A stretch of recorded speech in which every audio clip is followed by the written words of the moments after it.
Hello students, welcome to my channel Sync Physics with Suraj. I am Suraj, your physics guide through your whole journey of class 11, 12, NEET and JEE examination. In this video we will discuss about the electric field due to a point charge और साथ साथ में हम पढ़ेंगे electric field due to a finite length of a wire.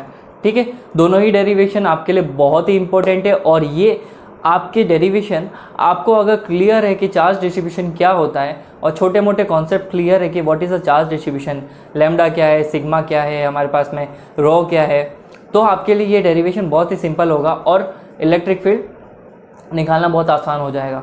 Okay, तो इन दोनों derivations को आज हम इस वीडियो में करने वाले हैं। ठीक है, तो प्लीज़ चैनल को सब्सक्राइब कर लीजिए, तो आपको ऐसे ही कंटेंट मिलता रहेगा, डिजिटल नोट्स मिलते रहेंगे और सब कुछ फ्री ऑफ कॉस्ट है। ऐसा समझ लीजिए कि आपको बहुत ही हज़ारों रुपए का कोर्स जो है वो फ्री में मिल रहा है। Just you have to subscribe my channel. Okay, चलो शुरू करते हैं। तो सबसे पहले आज की इस वीडियो में हम पढ़ेंगे पॉइंट चार्ज की वजह से इलेक्ट्रिक फील्ड कैसे आता है। पॉइंट चार्ज की वजह से इलेक्ट्रिक फील्ड अगर आता है तो उसका है ना हमारे पास में एक्सप्रेशन क्या होगा, उसका फॉर्मूला क्या होगा। ठीक है, तो electric field due to various charge distribution, अलग अलग चार्ज चीज़ों के लिए हम है ना इलेक्ट्रिक फील्ड निकालेंगे और इस सीरीज़ में हम पॉइंट चार्ज, फिर सिलेंडर, फिर रिंग, फिर हम फाइनाइट लेंथ, फिर इनफाइनाइट लेंथ, फिर सिलेंडर के अलावा सरफेस चार्ज, प्लेट्स, इन सभी शेप्स के लिए अलग अलग इलेक्ट्रिक फील्ड निकालेंगे। तो बने रहिए। तो पहला पॉइंट क्या है हमारे पास में, पॉइंट चार्ज। पॉइंट चार्ज क्या होता है? पॉइंट चार्ज तो तुम्हें पता ही है, सिर्फ एक सिंगल सा डॉट होगा, या तो उसकी वैल्यू बहुत छोटी होगी या फिर उसके कोई डायमेंशंस ही नहीं होंगे। अगर मैंने यहाँ पे एक पॉइंट बना दिया और इसको मान लिया मैंने पॉइंट और फिर इसको बोला है कि इसके ऊपर जो चार्ज है, तो इस तरह के चार्ज को क्या बोलते हैं हम? पॉइंट चार्ज बोलते हैं। इसके कोई डायमेंशन नहीं है, एक्स वाई जेड कुछ भी डायमेंशन नहीं होता है। तो here we have a point charge Q. दिख रहा है आपको इस डायग्राम में पॉइंट चार्ज क्यू। ये पॉइंट चार्ज क्यू जो है हमारे पास में, इससे हमने आर डिस्टेंस, जैसा कि आपको दिख रही है आर डिस्टेंस, यहाँ पे पॉइंट पी कंसिडर करा है। जैसे कि पॉइंट को अगर मैं अलग से, आप रुकिए मेरे को एक पेज ऐड करने दीजिए सो दैट आपके लिए मैं इसको सिंप्लीफाई कर देता हूँ। यहाँ पे एक्स्ट्रा पेज ऐड कर लेते हैं, ऐड पेज। ओके, ठीक है, यहाँ पे हम पेज ऐड कर लेते हैं। ठीक है, और चलो अब मेरे पास में एक पॉइंट चार्ज है, ये क्यू पॉइंट चार्ज है और इसको मान लिया मैंने, ये पॉइंट ए पे रखा हुआ है। इससे आर डिस्टेंस पे हम क्या निकाल रहे हैं? पॉइंट पी के ऊपर लगने वाला इलेक्ट्रिक फील्ड निकाल रहे हैं। ठीक है, यू ऑलरेडी नो, कोई भी चार्ज होगा हमारा, कोई भी जो चार्ज होता है पॉजिटिव चार्ज, अभी देखो मान लेते हैं कि ये पॉजिटिव चार्ज है, पॉजिटिव चार्ज यहाँ रखा है, तो इससे निकलने वाली इलेक्ट्रिक फील्ड का डायरेक्शन क्या होगा? फ्रॉम पॉजिटिव टू नेगेटिव ना। तो पॉजिटिव ये रहा और मान लेते हैं कि इस तरफ है, तो इसका डायरेक्शन क्या होगा इलेक्ट्रिक फील्ड का? आउटवर्ड, इससे दूर की तरफ। तो ये हमारा इलेक्ट्रिक फील्ड हो गया। ठीक है, ये हमारा इलेक्ट्रिक फील्ड हो गया। तो इस तरह से ये हमारा क्या आ गया, डायग्राम आ गया, जैसा कि मैंने यहाँ पे ऊपर मेंशन कर रखा है। क्यों? और इससे देखो आर डिस्टेंस पे पॉइंट पी कंसीडर कर लिया है और ये पॉइंट पी पे कोई चार्ज क्यू रखा हुआ है। टेस्ट चार्ज क्या रखा हुआ है हमने? क्यू। एक चार्ज दूसरे चार्ज के ऊपर जो इलेक्ट्रिक फील्ड लगा रहा है उसका डायरेक्शन यहाँ पे क्या होगा? लेफ्ट से राइट की तरफ होगा, क्योंकि ये पॉजिटिव जो है आउटवर्ड इलेक्ट्रिक फील्ड निकालता है। और भी ऑलरेडी नो ना, कूलम्ब फॉर्मूला क्या होता है? के। देखो दोनों चार्जेस की बात करें तो इन दोनों के बीच में होगा के क्यू और small Q naught upon are square. ठीक है, यहाँ से हमारे पास में आर स्क्वायर आ गया। ठीक है, अब हमें निकालना था इलेक्ट्रिक फील्ड। टॉपिक क्या हमारा? Electric field due to a point charge, ये निकालना था। तो यहाँ पे हमारे पास में इलेक्ट्रिक फील्ड इंटेंसिटी आ जाएगी F upon Q not. Electric field क्या होगा? उस बेचारे क्यू नॉट चार्ज के ऊपर लगने वाला टोटल फोर्स होगा, वही हमारा क्या होगा? इलेक्ट्रिक फील्ड इंटेंसिटी होगी। तो electric field intensity is equal to force per unit charge. अब हमारा फोर्स क्या है? एफ। ठीक है, अगर मैं इसको ऐसे लिख दूं, एफ की जगह पे रखते हैं हम K Q naught upon are square. मैंने वही फॉर्मूला एज इट इज डाल दिया है, अपॉन यहाँ पे क्यू नॉट है वो तो यहाँ पे आएगा, क्यू नॉट अपनी जगह पे एज इट इज आ गया। ठीक है, अब जो सेम टर्म्स है वो कट आउट हो जाएगी, तो यहाँ से क्यू नॉट और क्यू नॉट दोनों क्या हो गए? कट हो गए। तो यहाँ से हमारे पास में इलेक्ट्रिक फील्ड आएगा के Q upon r square. This is the electric field expression for the point charge in any electric medium. जिस भी मीडियम में वो रखा हुआ है वहाँ पे है ना इसका इलेक्ट्रिक फील्ड का फॉर्मूला क्या आता है, के क्यू अपॉन आर स्क्वायर. आप चाहे तो इसको है ना ऐसे भी कर सकते हैं, E is equal to 1/4πε0 q upon are square. ये आप पे डिपेंड होता है, के की वैल्यू रख के भी कर सकते हो, ठीक है. और इलेक्ट्रिक फील्ड को यहाँ से अगर रिलेशनशिप के थ्रू समझा जाए तो आर स्क्वायर के ये इन्वर्सली प्रोपोर्शनल होता है. आर स्क्वायर के क्या होता है, ये इन्वर्सली प्रोपोर्शनल होता है. तो इसका मतलब जितना इसकी वैल्यू इंक्रीज होगी उतना इलेक्ट्रिक फील्ड क्या होगा, कम होगा. हमारा ये जो चार्ज है यहाँ पे जो आर है इसकी वैल्यू जितनी इंक्रीज होगी उतना ही इस क्यू के ऊपर लगने वाला इलेक्ट्रिक फील्ड की वैल्यू क्या होगी, कम होगी, बाय दिस रिलेशनशिप. ठीक है, आई होप आपको समझ में आया होगा. मैं वापस बता देता हूँ एक बार. प्लस क्यू चार्ज है, इससे आर डिस्टेंस पे पॉइंट पी कंसीडर करा है जहाँ पे क्यू नॉट टेस्ट चार्ज रखा हुआ है. टेस्ट चार्ज के ऊपर हमें निकालना है इलेक्ट्रिक फील्ड. इलेक्ट्रिक फील्ड का डायरेक्शन होगा इस प्लस क्यू चार्ज से आउटवर्ड, तो ये मैंने यहाँ पे ड्रॉ कर रखा आउटवर्ड डायरेक्शन में. फिर कोलम्बिक फोर्स से K Q naught upon are square यहाँ पे फॉर्मूला हो जाएगा. And we have to find electric field ना, तो इलेक्ट्रिक फील्ड इंटेंसिटी का फॉर्मूला लग जाएगा यहाँ पे, E is equal to F by Q naught. E is equal to F by Q naught and F क्या हो जाएगा हमारे पास में, K capital Q small Q naught upon are square. और क्यू नॉट की value Q naught as it is रखी है, क्यू नॉट से क्यू नॉट कट आउट हो गया और E इज इक्वल टू क्या है हमारे पास में, के क्यू अपॉन आर स्क्वायर आया. ये इलेक्ट्रिक फील्ड का एक्सप्रेशन है due to a point charge. ठीक है, फिर आप इसको E is equal to 1/4πε0 q upon are square के हिसाब से रख सकते हैं और E is proportional to 1/r² हो जाएगा. और मैं यहाँ पे हमें एक रिलेशनशिप मिल जाएगा, पता पड़ जाएगा कि when distance increases electric field decreases. ये बहुत इंपॉर्टेंट रिलेशनशिप है, ध्यान रखना.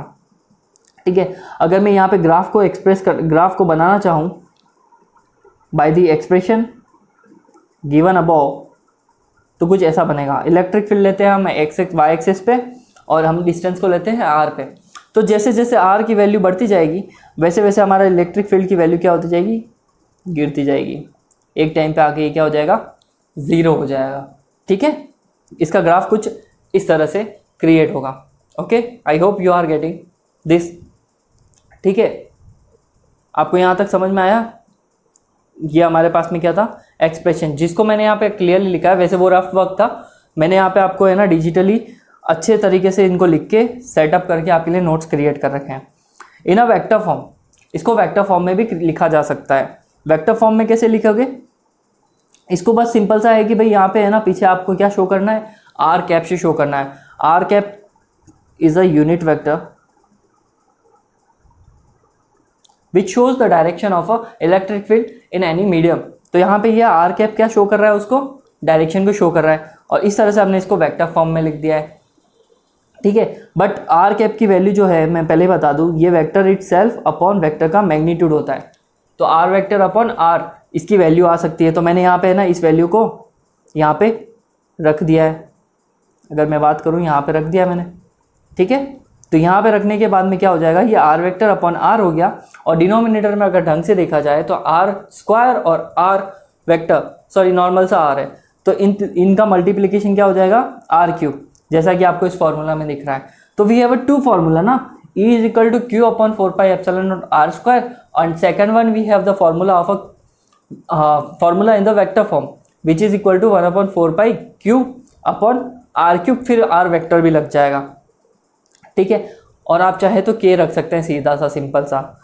ये डिपेंड करता है किस तरह से हमारे को कंडीशन दी है और किस तरह से हम उसको निकाल सकते हैं. ठीक है जी, तो अब हम पढ़ने वाले हैं फाइनाइट लाइन चार्ज के लिए, फाइनाइट लेंथ के लिए हम क्या निकालेंगे, इलेक्ट्रिक फील्ड निकालेंगे. इसमें हमारे पास में एक कंडक्टिंग वायर होगा जो फाइनाइट लेंथ का होगा और इसके लिए हम गाउस थ्योरम का बिल्कुल भी यूज़ नहीं करने वाले.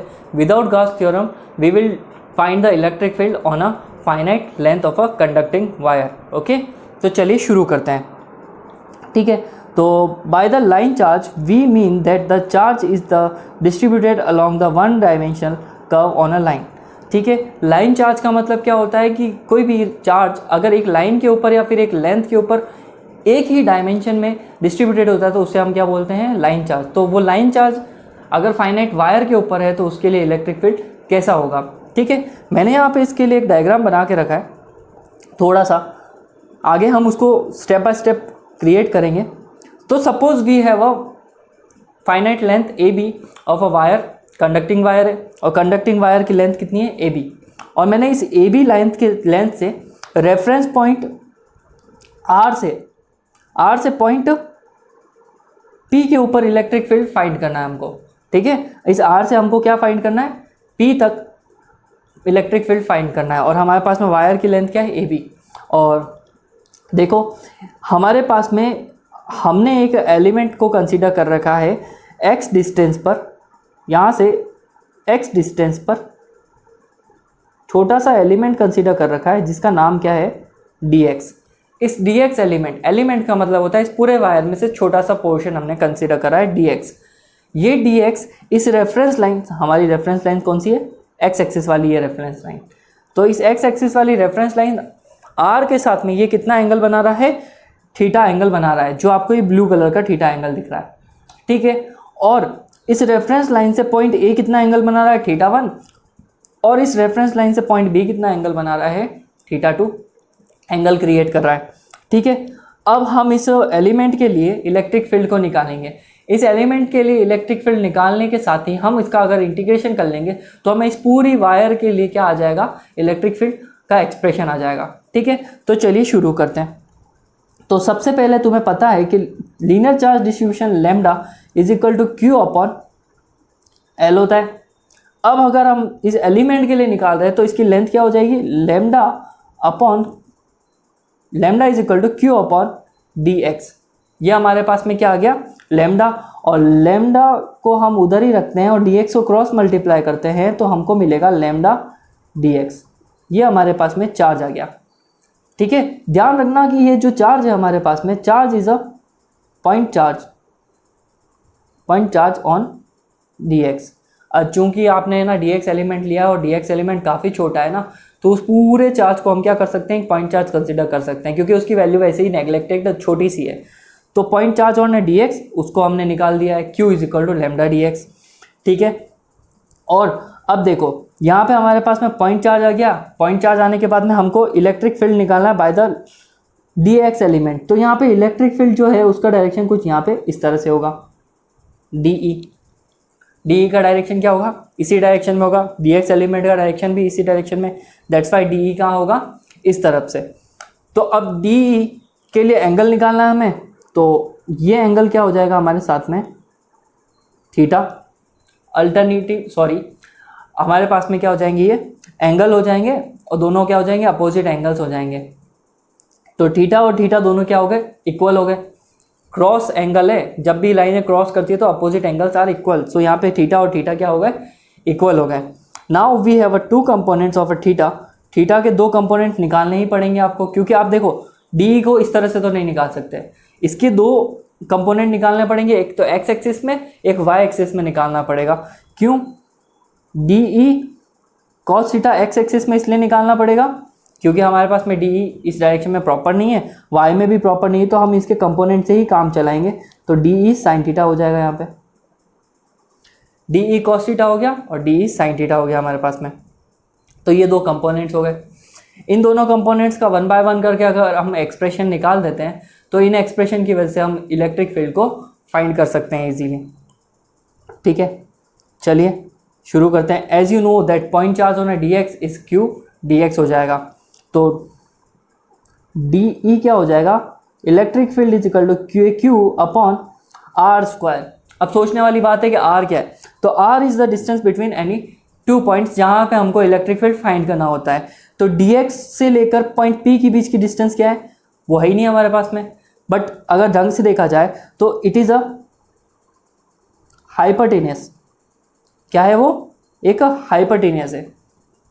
जैसा कि आपको दिख रहा होगा, ये वाली लाइन, ये वाली लाइन और ये वाली लाइन, ये तीनों क्रिएट कर रही है एक ट्राइंगल, ठीक है। और ये ट्राइंगल क्रिएट कर रही है, तो ये जो आपको डी एक्स से पॉइंट पी तक की डिस्टेंस है वो हाइपरटेनियस है। So we can find the distance ना, इजीली हम डिस्टेंस को फाइंड कर सकते हैं।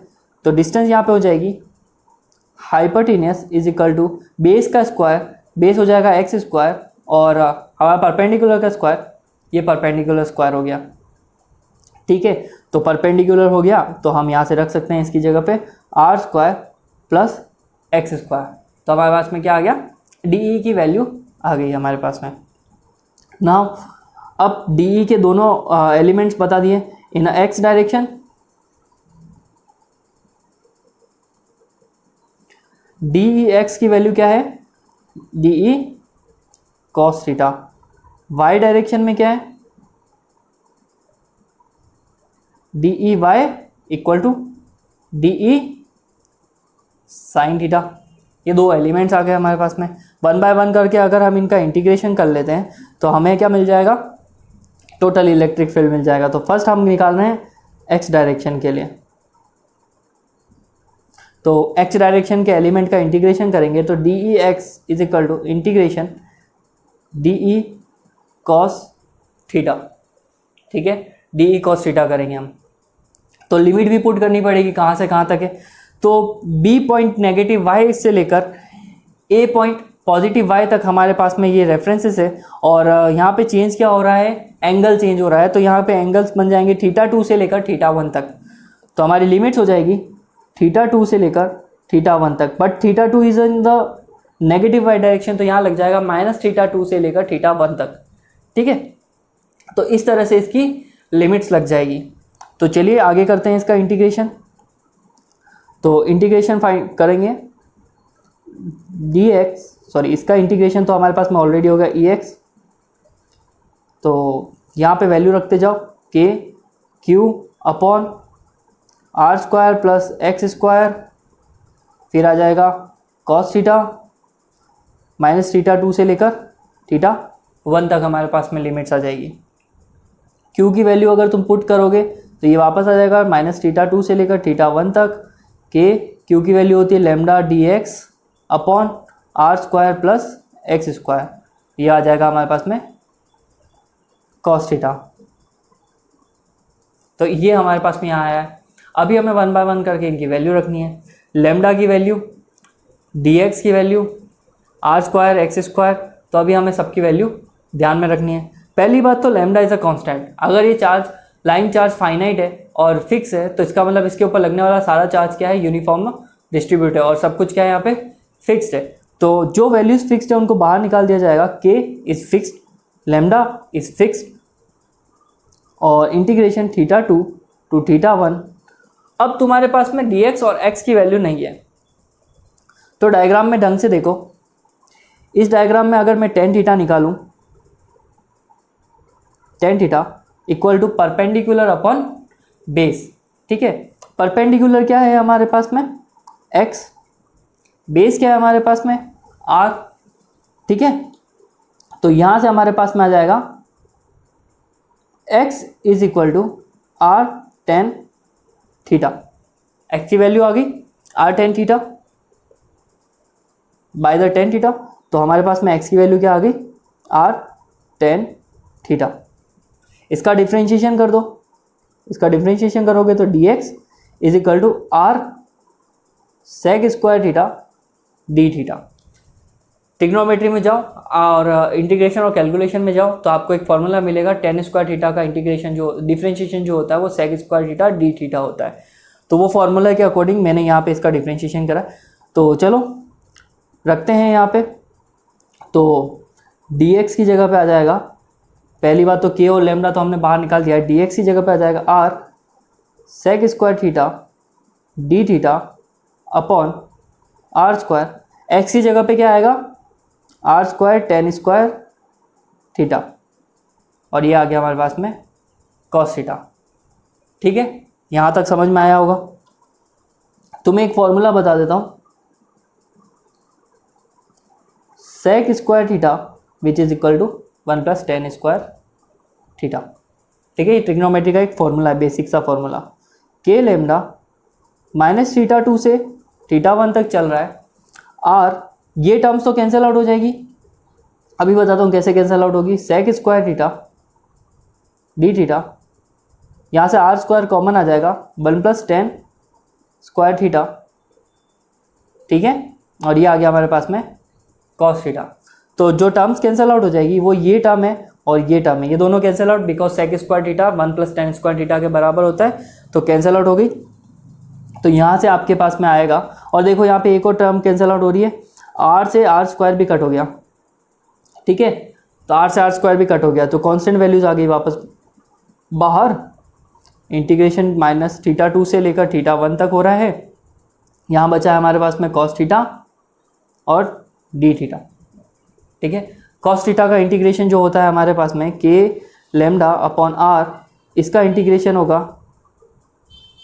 sin थीटा, सॉरी इंटीग्रेशन हो चुका है तो यहाँ पे है ना, इस तरह से नहीं, ऐसे लिखा जाएगा sin थीटा माइनस θ2 से लेकर θ1 तक, ठीक है। फिर लिमिट्स पुट करने का एक फॉर्मूला है upper limit minus lower limit, so we can put the formula here k λ/r, upper limit वो हो जाएगी sin θ1, लोअर लिमिट वो हो जाएगी sin theta minus sin θ2 minus sin minus θ2, ये अंदर आ गया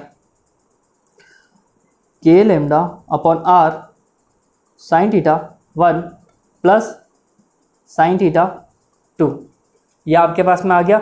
और एक चीज़ है यहाँ पे, तो मैं बता देता हूँ, sin थीटा माइनस का जो भी होता है वो हमेशा क्या होता है, माइनस sin थीटा, जिसकी वजह से एक माइनस बाहर आ गया, यहाँ पे एक माइनस, यहाँ पे नया माइनस क्रिएट हो गया, और माइनस माइनस क्या हो गए, प्लस हो गए, ठीक है।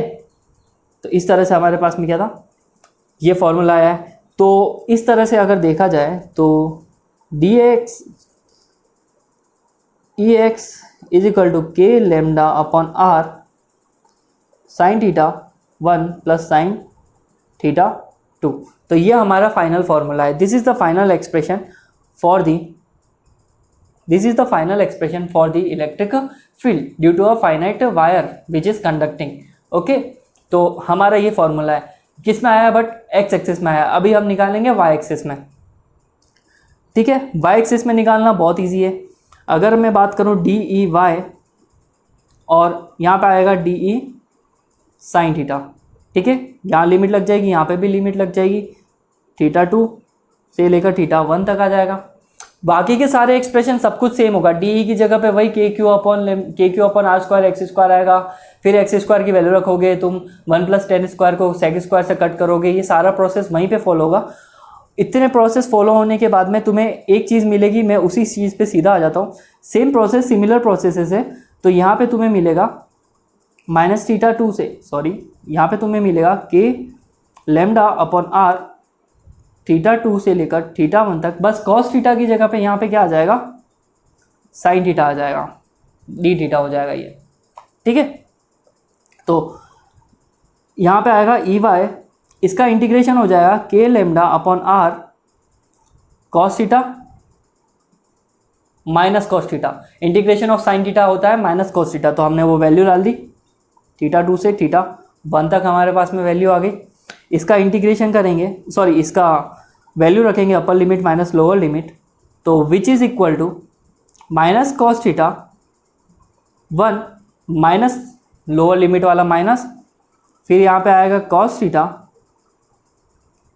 बट इसकी वैल्यू तो माइनस θ2, तो वो वैल्यू यहाँ रखी, ठीक है, और ये माइनस इसका ऑलरेडी है और यहाँ पे आ गया, ठीक है। एक माइनस तो इंटीग्रेशन वाला है, एक माइनस जो है हमारे पास में कौन सा है, upper limit minus lower limit वाला, और एक माइनस कौन सा आ रहा है यहाँ पे, माइनस θ2 का, ठीक है। तो EY = k λ/r minus cos θ1, minus minus क्या होगा, प्लस, और cos थीटा, मैं फॉर्मूला बताता हूँ, cos माइनस थीटा जो होता है वो हमेशा क्या होता है, cos थीटा के बराबर होता है, प्लस में ही आता है उसकी वैल्यू, ठीक है।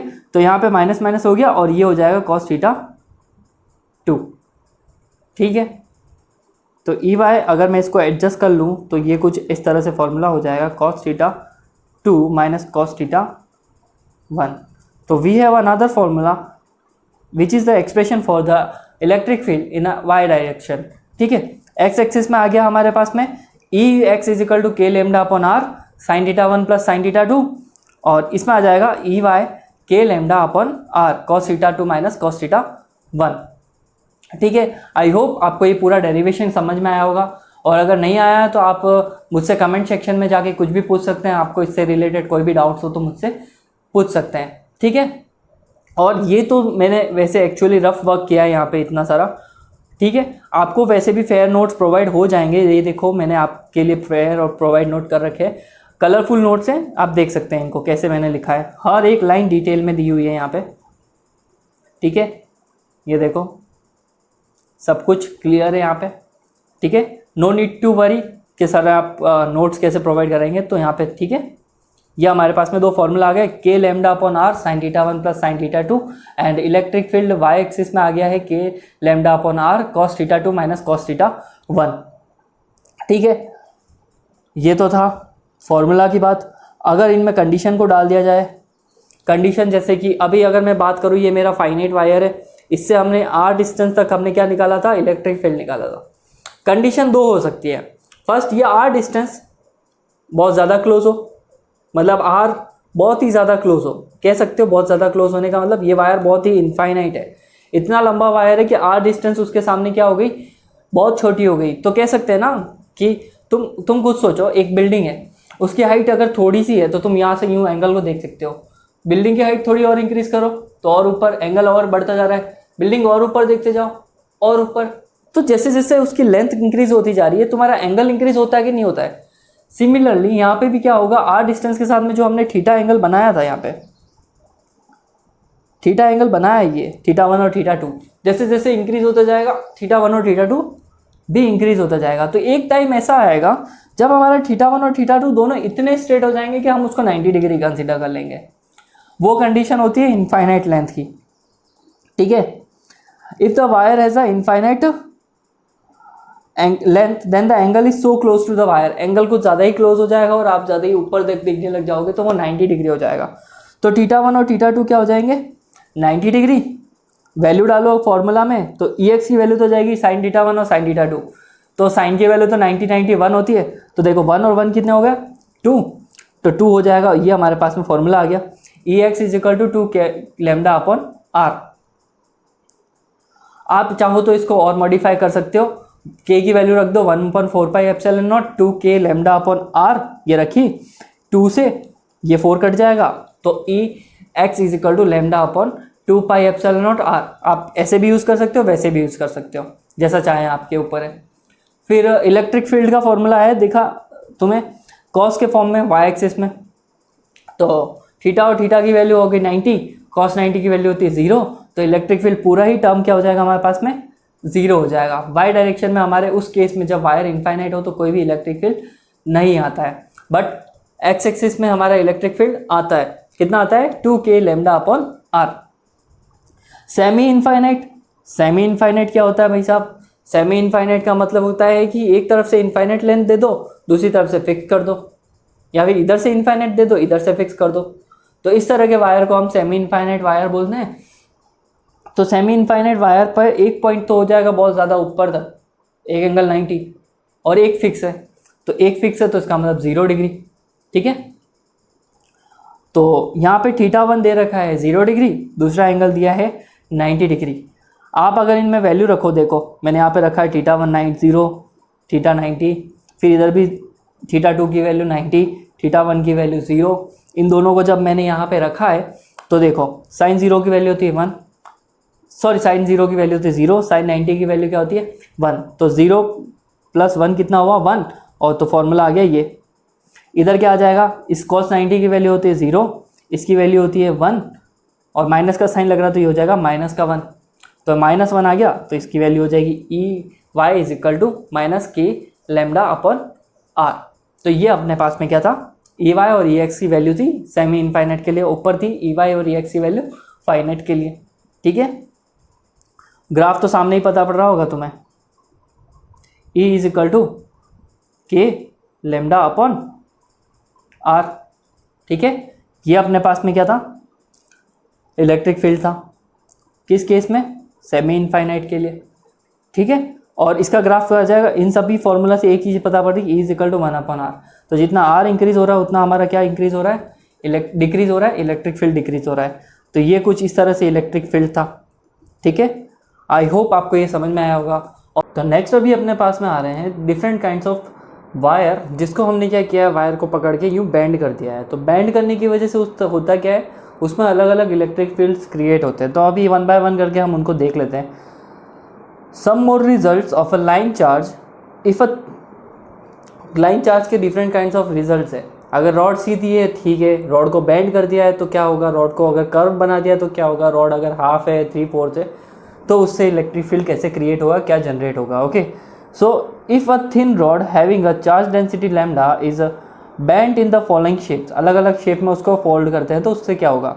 तो फर्स्ट वाले में क्या है हमारे पास में, फर्स्ट वाले में इन्होंने रॉड को क्या ले रखा है, स्ट्रेट ले रखा है, बट ध्यान रखना एंगल क्या है, सेम है। तो एंगल सेम है और रॉड फिक्स्ड है, तो उसका फॉर्मूला होगा E is equal to 2k lambda upon R sine theta. ये हमारा जब सेम एंगल आएगा तो ये फॉर्मूला तुम्हें यूज़ करना है, न्यूमेरिकल्स के लिए इंपॉर्टेंट है, जेई और नीट के हिसाब से।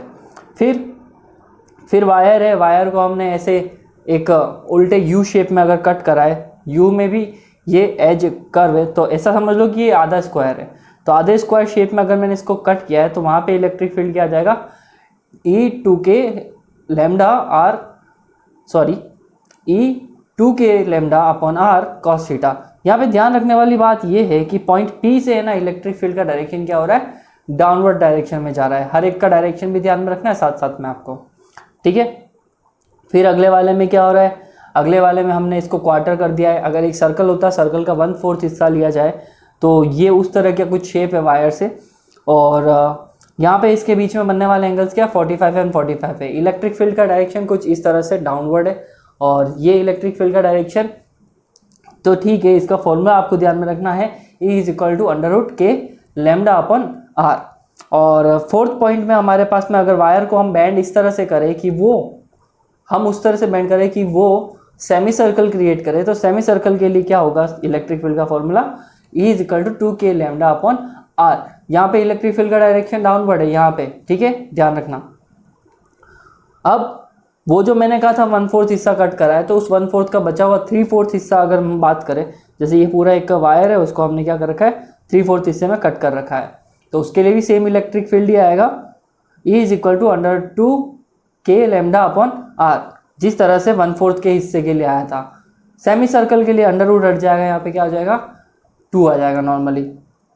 और फिर हमारे पास में आता है एक यू शेप का, जिसको हमने हॉरिजॉन्टल रख रखा है, तो उसके लिए इलेक्ट्रिक फील्ड 0 होता है, उसका कोई इलेक्ट्रिक फील्ड नहीं होता है, तो उसके लिए फॉर्मूला भी आपको ध्यान में रखना है, ठीक है। ये कुछ शेप थे जो हमारे डिराइव किए हुए शेप के अलावा थे। वायर को अगर हम डिफरेंट काइंड से बैंड कर दे तो सभी के फॉर्मूले आपको दिमाग में रखना है और सबको अच्छे से लर्न करके रखना है, ठीक है। हो सके तो इसके एक चार्ट बना लो और उस चार्ट के अंदर आप सारे फॉर्मूला को लिख लो, ठीक है। और यहाँ तक अगर वीडियो देखी है तो थैंक यू, आपने वीडियो देखी हो और आपको अच्छी लगी है तो उसको प्लीज़ चैनल को लाइक और शेयर कर दीजिए, और साथ साथ में ना मेरे चैनल को सब्सक्राइब भी कर दीजिए। और आपके जो भी दोस्त जिनको अगर नीड है IIT JEE और नीट क्रैक करने की, तो उनके साथ भी ये चैनल शेयर करिए, because it is a free of cost. Thousands of course जो होते हैं महंगे महंगे कॉस्टली कोर्स, उनके कंपैरेटिवली मेरा जो ये यूट्यूब पे बनाया हुआ कोर्स है काफ़ी सस्ता है, और डिजिटल नोट्स तो आप देख ही सकते हैं कितने प्यारे हैं। आप ये स्कैन, मैं यहाँ पे इसको पॉज कर रहा हूँ, आप देख सकते हैं, और इसको स्कैन करके सीधा टेलीग्राम चैनल पे जा सकते हैं। अदरवाइज़ स्कैनर नहीं है तो आप सीधी सी बात है कि टेलीग्राम चैनल के डिस्क्रिप्शन से लिंक, सॉरी यूट्यूब चैनल के डिस्क्रिप्शन से लिंक लेकर आप नोट्स वहाँ से भी डाउनलोड कर सकते हैं। और प्लीज़ सपोर्ट कीजिए हमारे चैनल को, सो दैट आपके लिए नया कंटेंट आता रहे, ठीक है। और अगर कुछ भी इस वीडियो में डाउट है तो प्लीज़ कमेंट सेक्शन में ज़रूर बताएं, और क्या इंप्रूव करना चाहिए वो भी मुझे बताएं, ताकि मैं आपके लिए इंप्रूव करता रहूं। और दैट्स इट, मिलते हैं नेक्स्ट वीडियो में।